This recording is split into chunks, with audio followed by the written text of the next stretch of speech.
தமிழகத்தின் பண்டைய கலாச்சாரத்தை விளக்கும் ஓவிய கண்காட்சியில் இடம்பெற்றுள்ள ஓவியங்கள் அனைத்து தரப்பினரையும் கவர்ந்துள்ளதா? தமிழகத்தின் பழைய கலாச்சாரத்தை விளக்கும் வகையில் கோவையில் ஓவிய கண்காட்சி நடந்து வருகிறது. கோவையைச் சேர்ந்த ஓவியர் மதியின் 37 ஓவியங்களும் ஓவியர் நாராயணனின் 9 ஓவியங்களும் கண்காட்சியில் இடம்பெற்றுள்ளன. தமிழகத்தின் பண்பாடு, கலாச்சாரம், வாழ்க்கை முறைகளை எடுத்துரைக்கும் விதமாக வரையப்பட்டிருந்த ஓவியங்கள் பார்வையாளர்களை வெகுவாக கவர்ந்தது. இந்த கண்காட்சியில் வைக்கப்பட்டிருக்கும் ஓவியங்கள் அனைத்தும் மலிவான விலைக்கு கிடைக்கும் என ஓவியர்கள் கூறினார். அப்பர் மிடில் கிளாஸ் பீப்புள்ஸ் இப்போ இந்த மாதிரி இதெல்லாம் நிறைய வாங்க ஆரம்பிச்சிட்டாங்க. முன்னளவுக்கு இதோட இப்போ ரொம்ப விழிப்புணர்வோடு இருக்காங்க.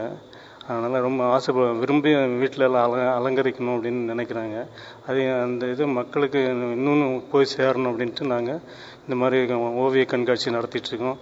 அது இல்லாமல் இதனுடைய பலன் சில ஏழை குழந்தைகள், மூளை வளர்ச்சி இல்லாதவங்க, கண் பார்வையற்ற அந்த மாதிரி டொனேஷன் பண்ணுறதுக்காக நாங்கள் நடத்திட்டுருக்கோம். இதோட மூணாவது இது நடத்திட்டுருக்கோம். இந்த மாதிரி இந்த கண்காட்சியை அதிகமான கல்லூரி மாணவர்கள் பார்வையிட்டு வருகின்றனர். இருக்க ஓவியம் எல்லாமே ரொம்ப நல்லா இருக்கு.